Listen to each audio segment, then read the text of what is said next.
Hey guys, welcome back to my channel. So I just had to refilm this because my dog started barking like crazy, but I wanted to film a quick get unready with me video for today. So I have a full face of makeup on. It's looking really atrocious because it's at the end of the day now, but I wanted to show my get unready with me routine and also give you guys a few free kind of skincare tips that I have found really helpful, especially in the last several months that have been helping keep my skin clear. So I wanted to talk to you guys about those and then just kind of show my favorite products and routine. So let's get unready for the day. Okay, so I took a quick pause to take out my contacts and take off the rest of my jewelry that I need to take off. And the first thing I'm gonna do is remove my makeup with this. This is a knockoff of the makeup eraser that I get on Amazon. As you can see, it's white, so it's like stained with where I usually take off my makeup, but this is actually a clean, fresh one. It just never really goes back to pure white, but it is clean. I did wash it. So I'm just gonna quickly get this wet with some warm water. So I tried to just, as you can see, I use it like 9 times. So I'm just using just this one corner and I'm just gonna try to gently remove as much makeup as possible with the, I guess it's not a makeup eraser technically, but with this makeup cloth. And okay, this is a really scary close-up. I'll try not to freak you out. But as you can see, it just really easily removes a lot of makeup. And I find that this is a lot more environmentally friendly than using like a single-use face, what's it called? Oh my god. A face towel? What are those called? A facial wipe. This is way better than that. And I like that since it's literally, you just wet this with water, it doesn't get anything like stingy in my eyes. I know there's some makeup removers that don't sting your eyes, but I also just prefer not to have like chemicals in my eye. Okay, and then second step, if I have like a lot of eye makeup on or if I feel like the towel can't get a lot of it off, I'll go in for like a second makeup removal step of using the Garnier Micellar Water. This is the, hopefully this is focusing. Oh my gosh, I don't have my glasses on, so it's really hard to tell. This is the sensitive skin one, I think. Yeah, for sensitive skin types, all in one, just their micellar water. So I love this. I don't need it today, but I'm just gonna go ahead and do the step anyway to show you guys. Again, I don't do this every day. And I just ordered cotton rounds on Amazon. They're coming in 2 days. I can't wait because I hate using these single-use ones. And again, I don't do this step every day anyway, but I'm gonna do it for you just because, see, you can see there's like a little bit of eye makeup left. And I just like to get all of it off, especially if I'm just like, I was rocking like a heavy eyeliner look or something that day, or some mascaras are just a little bit more stubborn than others. So I just end up going all over the whole face because I feel like this is just a nice extra cleanse to get every last bit of makeup off. Okay, now most of my makeup is removed and I'm gonna go in now with my cleansing balm, and this is what I use for nighttime cleanser. I personally have really oily skin, but if I use something too drying at night, it's too much. So I like to just be kind of extra nourishing at night, and then you'll see the medicated products I go in with later. But this is the Elemis Pro Collagen Cleansing Balm. Hopefully you can see that. Try not to scare you with too much of an up close of my face, but I'm just gonna take like about that much of the cleansing balm and rub this between my hands to kind of warm it up and get it going, and then massage it into my face. And my first free skincare tip for you is to really massage in your products. Even like this cleansing balm is really pricey, but even if you have like a less expensive cleanser, just rubbing it in is really beneficial. Most cleansers, I think it's something like 60 seconds is how long you're supposed to rub them in for it to be effective. So anything that you're not really rubbing in properly isn't getting its full chance to really be effective and like show you what it can do. So I really like to rub this in, especially with a nice like cleansing balm like this that really gets nice and like oily feeling and slick on your skin. It's really nice to just rub it in, and I like to kind of massage around the eye area. You can get really into facial massage and do it properly. I know I don't do it properly where like I'm, you know, doing it in the correct motions to drain my lymphatic system or whatever, but just like massaging it in helps your skin feel better. I feel like even how I do it helps me depuff and feel better. So I just keep rubbing this in forever and ever. Honestly, I know a lot of people don't have a lot of time in their routine, but if you can spend the extra 60 seconds really just rubbing it in, I find that it really makes a difference. And especially with a product like this that's also a makeup removing balm, I find that rubbing it in really ensures that I like don't miss any areas and I'm really getting all the makeup off. And sorry, I'm not looking at the camera. I don't have my contacts in, so I really have a pretty strong prescription, so it's like I can't really see anything, so the camera's all blurry, so it just feels weird to like stare at it when I can't really see it because I'm like trying to focus on it and I can't. Anyway, I'm just gonna keep rubbing this in a minute longer and then rinse it off. Okay, so I just rinsed off that cleansing balm and now I'm just patting my face dry here.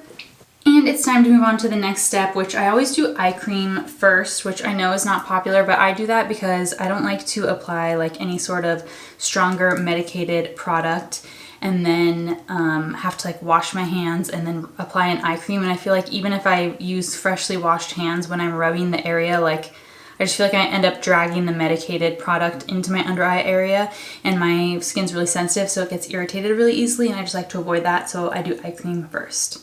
Okay, so the one that I have here is The Ordinary. Oh, let's see if I can get it to focus. Is The Ordinary. This is the caffeine solution, 5% plus EGCG, and this reduces the appearance of eye contour, pigmentation, and puffiness.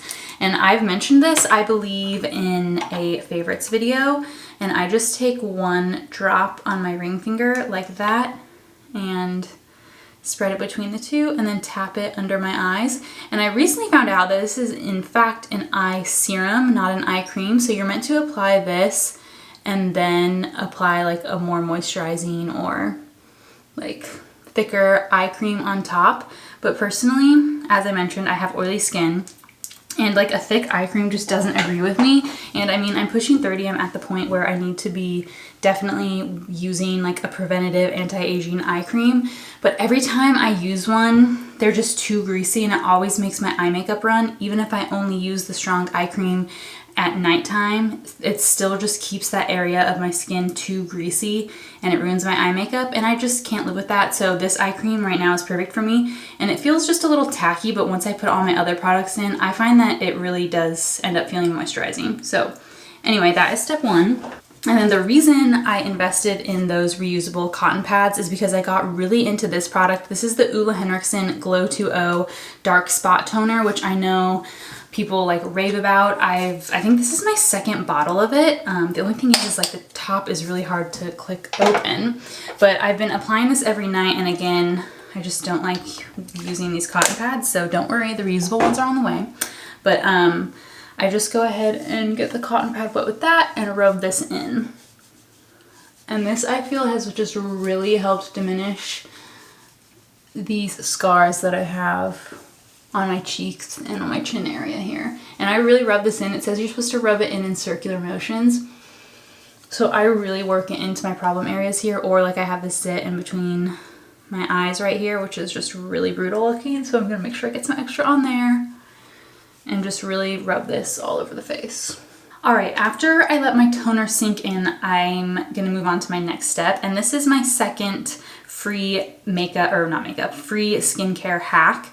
And that is to wait the proper amount of time in between your products. I find especially in the morning when I'm applying lots of products in order, and maybe I'll do a morning time skincare routine next, especially since I use some like salicylic acid products in the morning, and then I go in with my moisturizer and then my SPF and then my makeup primer and then my makeup. I find if I apply them too close together, one, they don't sink in and work as effectively, and two, they tend to be more prone to pilling. And there are some ingredients in skincare products that don't agree with each other, so you want to be mindful of what you're applying one after another. But especially with makeup, just sometimes like the silicones can just really pill up.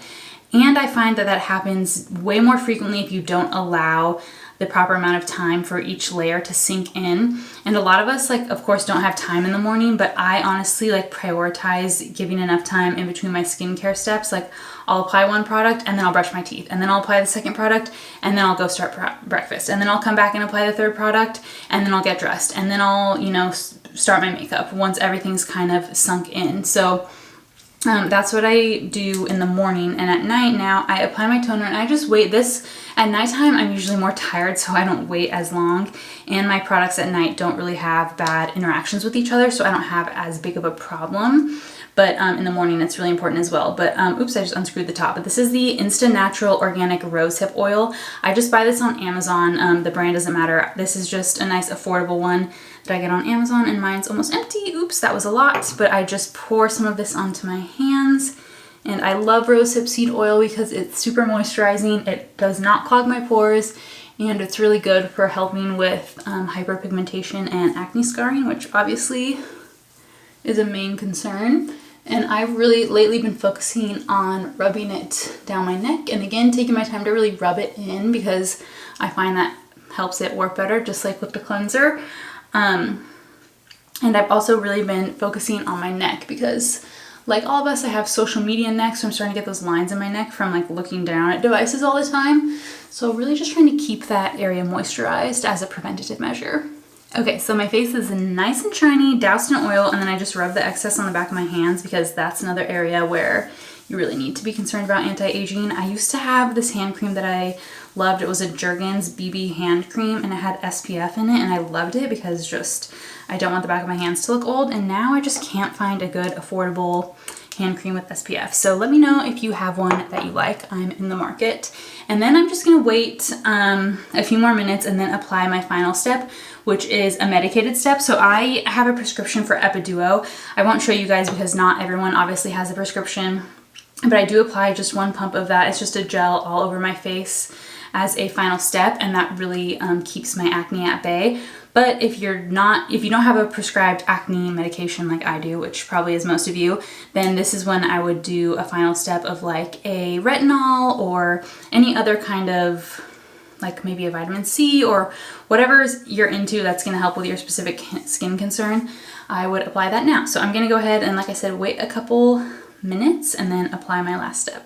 All right, I just finished rubbing in my final step, and then I'll just show you my lip balm. I'm using the Laneige Lip Sleeping Mask, which everyone's raving about, in the vanilla. And I also just rinsed my hands off really quickly because I find if I applied some sort of medicated product like the Epiduo I just applied, or if you're using like a retinol or anything stronger, and if I leave it on my hands and then try to apply my lip balm, okay, I can't talk and do this at the same time. But if I leave it on my hands and then try to apply my lip balm, again, just like with the eye cream, I find that the residual product on my fingers just applies to my lips, and it can really dry them out and just not feel great. So I always try to rinse that off first, and now we're done, and I'm gonna tell you my third free skincare hack. Okay, so the lighting in the bathroom was horrible, and now this lighting is not doing me any favors either. I really look like, you know, the dorky kid from Boy Meets World? What was his name? Rufus?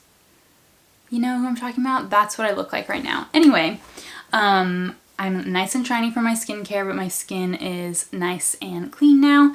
But I wanted to share my third free skincare hack, and that is about sleep. If you have the luxury of being able to sleep a full 8 hours a night, 10 out of 10 do. So I find that during the week it's really hard for me to get a full 8 hours, but on the weekends, like usually on a Friday night, I can get a full 8 hours and wake up on Saturday refreshed, and that's like the one day a week that I get enough sleep.